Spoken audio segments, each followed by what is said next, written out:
आप सब पर सलामती हो। मैं यासिर रशीद हूँ और आप मेरा वीलॉग देख रहे हैं। परवीन शाकिर का लिखा हुआ है कि मलाल है मगर इतना मलाल थोड़ी है, ये आंख रोने के शिद्दत से लाल थोड़ी है। बस अपने वास्ते ही फिक्रमंद हैं सब लोग, यहाँ किसी को किसी का ख्याल थोड़ी है। मज़ा तो जब है कि तुम जानबूझ कर हारो, हमेशा जीत ही जाना कमाल थोड़ी है। लगानी पड़ती है डुबकी उभरने से पहले, गुरूब होने का मतलब जवाल थोड़ी है। कल का मैच हारने के बाद बहुत सारी बातें हुई, लेकिन जो डर गया वो मर गया।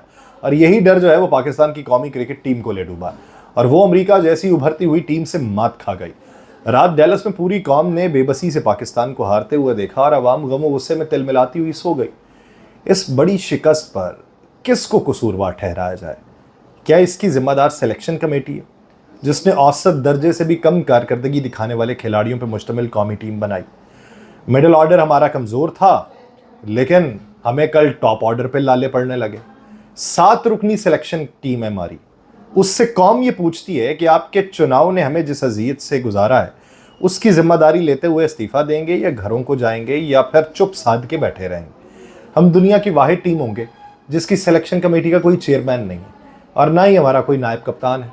एक को ऑफर की गई, उसने कहा जी मैंने नहीं लेनी। सिलेक्शन कमेटी में एक साहब ऐसे भी हैं जो हमारी टीम के सीनियर मैनेजर भी हैं, लेकिन मौसूफ के बारे में ये कहा जाता है कि दीवार तक देख सकते हैं, उससे आगे देखने की उनकी इस्तेदाद नहीं है। इस शिकस्त की वजह जो है कैप्टेंसी की नालायकियां भी करार दी जा रही हैं। कहा जाता है कि अना और जिद ने हमें यहाँ तक पहुंचाया, वो चाहे कप्तान की तरफ से हो या टीम में मौजूद लोग कप्तानी से हटने के बाद हो। सारी कौम चीखती रह गई कि टीम पर बोझ है आजम खान, लेकिन कहा जाता है कि ताकतवर पर्ची है, उनका खेलना लाजिम है। वो मुसलसल 2 मैचेस में बगैर कोई रन बनाए आउट हुए हैं और उनकी जगह साइम अयूब को खिलाया जा सकता था, वो कम से कम 30-32 रन तो बना लेते हैं। अब आज़म खान के बारे में बहुत सारे लोग कहते हैं गट्टू ने क्या किया। अब ये इस तरह के उर्फ़ आम में अलकाबात से तो नहीं नवाजा जा सकता, लेकिन कप्तान बाबर आजम से पूछना चाहिए कि आखिरी ओवर मोहम्मद आमिर की बजाय हारिस रऊफ को देने की क्या दलील है। ये सब जानते हैं कि हारिस रऊफ दबाव में पैनिक हो जाते हैं। डेथ ओवर के माने हुए बॉलर्स ने आखिरी ओवर में 2 फुल टॉस पे छक्का और चौका खाया। इसके अलावा वो कौन लोग हैं जिन्होंने सुपर ओवर्स में स्ट्राइक एंड पे फखर जमान की बजाय इफ्तिखार अहमद को भेजा और फखर को एक भी गेंद खेलने का मौका नहीं मिला। हालांकि कहा जाता है कि कॉमन सेंस की यह बात है कि लेफ्ट आर्म बॉलर का सामना जो है वो लेफ्ट आर्म बैटर ही करेगा तो ज्यादा नतीजे अच्छे निकलेंगे, लेकिन इस नुक्ते को सिरे से नजरअंदाज किया गया। फिर शिकस्त की सूरत में उसकी कीमत अदा करनी पड़ी। मोहम्मद रिजवान की विकेट कीपिंग भी जो देखी जाए तो वो भी काबिल तहसीन दिखाई नहीं दी। खास तौर पे सुपर ओवर में तो वो अनफिट से दिखाई दे रहे थे, जो उन्होंने कैच को भी ड्रॉप किया और कैच उन्हें समझ भी नहीं आया।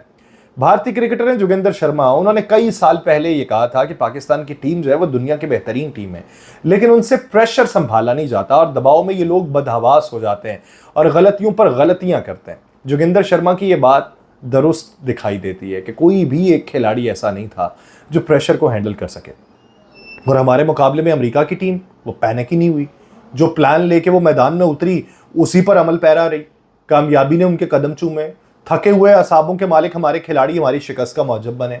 गोया हारी हुई नफ्सियात और जहनी तौर पर शिकस्त से डरने वाले कप्तान जो हैं वो हमारी बड़ी कमजोरियों में से एक साबित हुए।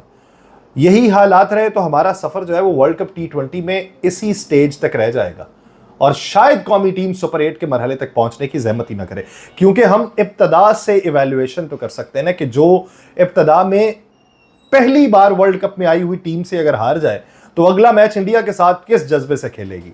कौम के जज्बात की परवाह ना करते हुए टीम फिर वापस ही आएगी।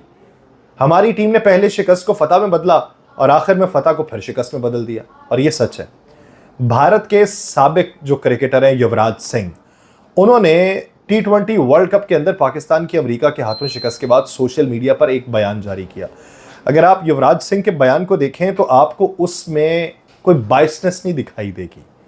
युवराज सिंह ने उसके अंदर ये लिखा है कि पाकिस्तानी बैटिंग लाइन से मुतल्लिक सवाल उठाए और हैरानी का भी इजहार किया, और उन्होंने लिखा कि मुझे समझ नहीं आया कि जब अमरीकी टीम की जानिब से बाएं हाथ का बॉलर बॉलिंग करवा रहा था तो फखर जमान ने स्ट्राइक क्यों नहीं ली। फखर चूंकि बाएं हाथ के बैटर हैं, अब ये हम बात कर रहे हैं, सारे बात कर रहे हैं, तो ये वो भी बात कर रहे हैं, तो फिर ये भेजने वाले को समझ क्यों नहीं आई। वो लिखते हैं कि फखर चूंकि बाएं हाथ के बैटर हैं इसलिए उनके उस बॉलर को हिट लगाना, ये खेलना आसान होता। युवराज ने कहा कि बहरहाल यूएसए की टीम को क्रेडिट तो देना पड़ेगा, वो काबिल तारीफ है जिस तरह से कप्तान ने दबाव वाली सूरत हाल में होशियार और बेहतरीन फैसले किए।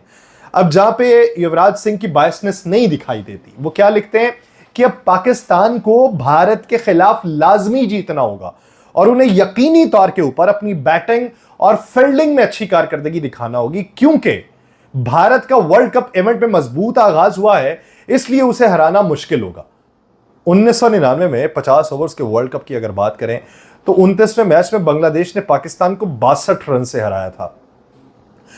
इंटरनेशनल क्रिकेट काउंसिल मेंस टी20 वर्ल्ड कप में अमेरिका ने पाकिस्तान को सुपर ओवर में जाके जो शिकस्त दी है वो बड़ा अपसेट हुआ है और इवेंट में मुसलसल दूसरी कामयाबी उन्होंने हासिल की है। तो बहुत सारे लोग उसके ऊपर तबसरे भी कर रहे हैं कि भारत वाला मामला तो और हुआ करता था, अब यहाँ पे आईएमएफ वाला मामला है, हमने आईएमएफ से कर्ज लेना है, अमेरिका की मंजूरी से लेना है। डोनाल्ड ब्लूम वहां पे बैठे हुए थे तो हमें ये भी चीज देखना थी कि डोनाल्ड ब्लूम वहां पे आए हुए हैं तो मैच कैसे जीता जा सकता था। अमेरिका ने सुपर ओवर में पाकिस्तान को जीत के लिए 19 रन का जो हदफ दिया तो 13 रन जो बनाए उन्होंने, तो क्या कहेंगे। डैलस में ग्रुप ए के में खेले गए मैच में अमेरिका के कप्तान मोनांग पटेल ने टॉस जीत के पाकिस्तान को पहले बैटिंग की दावत दी और पाकिस्तान ने मुकर्ररा 20 ओवर्स में 7 विकेटों के नुकसान पर 159 रन बनाए। अब उन्होंने एक्स्ट्रा कितने दिए? 8 20 ओवर्स में। कप्तान बाबर आजम 44 और शादाब 40 रन बना के नुमाया रहे और कमेंटेटर ये कह रहे थे कि बाबर आजम अपनी गेम नहीं खेल रहा। अमेरिका को मैच जीतने के लिए आखिरी गेम पे 5 रन थे चाहिए। अमेरिकी बैटर नीतीश कुमार ने हारिस रऊफ को चौका मारा, मैच बराबर हो गया। हम सर पकड़ के बैठ गए, ये क्या हुआ। अमेरिका ने सुपर ओवर में मैच में फतह हासिल कर ली। शुएब अख्तर साहब अपने सोशल मीडिया अकाउंट पे लिखते हैं और पैगाम भी जारी करते हैं कि वो कहते हैं अगर ये मैच देखा जाए तो ये पाकिस्तान इसे जीतने के लायक ही नहीं था। उन्होंने कहा अमेरिकी टीम ने इस मैच में शानदार कारकर्दगी का मुजाहरा किया और हमारी टीम में भी शाहीन और आमिर समेत दीगर ने मैच बचाने की कोशिश की लेकिन वो नाकाम रहे। उन्होंने कहा इस मैच में शुरू से ही अमेरिका की टीम हावी रही है। ये पाकिस्तान के लिए मायूस कुन शिकस्त थी और इवेंट का भी ये कोई अच्छा आगाज नहीं था। शाहिद अफरीदी साहब, उन्होंने मैच से पहले आजम खान को कॉल की थी और आजम खान को कॉल पे कहा था कि अगर तुम परफॉर्म नहीं करोगे तो तुम्हारी फिटनेस के ऊपर बात आएगी। जबकि शादाब खान को भी कॉल की थी और मैसेजेस करके उसकी गलतियों की निशानदही के साथ साथ टिप्स भी दी थी।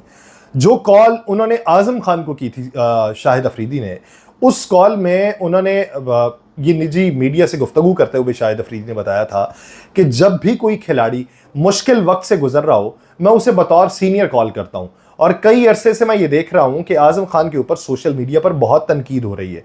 तो मैं अभी इंग्लैंड के अंदर हूं और आजम खान को कॉल्स भी मैंने की थी। उनको फ़ोन पे मेरा यही मैसेज था कि आप अगर परफॉर्म नहीं करोगे तो आपकी फिटनेस पे बात आएगी और ये बात मैं आजम से 8-9 सालों से कर रहा हूं कि आप अपनी फिटनेस को बेहतर करें।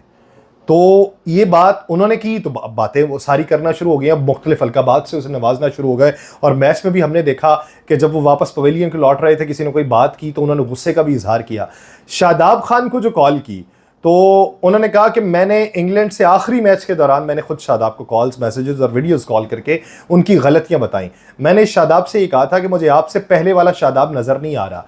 मैंने ये भी कहा कि प्रैक्टिस की वीडियोस भी भिजवाओ मुझे और वीडियो देखने के बाद मैंने शादाब खान को टिप्स दी थी और उसके बाद शादाब ने मुझे कहा कि उनकी बॉलिंग और बैटिंग में बेहतरी आई है। मैंने शादाब से ये भी कहा था कि आपने अब आगे भी इसी प्लान को लेकर चलना है, लेकिन प्लान जो है वो तो सारे मलियामेट होते दिखाई दिए। साबिक ने ये भी कहा है कि यही हमारे खिलाड़ी हैं और इन्होंने ही परफॉर्म करना है, हमें अभी इन खिलाड़ियों की हौसला अफजाई करना होगी। फिर चाहे वो बाबर आजम हो या कोई भी खिलाड़ी हो, हम वर्ल्ड कप के बाद इन खिलाड़ियों की गलतियां जो हैं वो निकालते रहेंगे।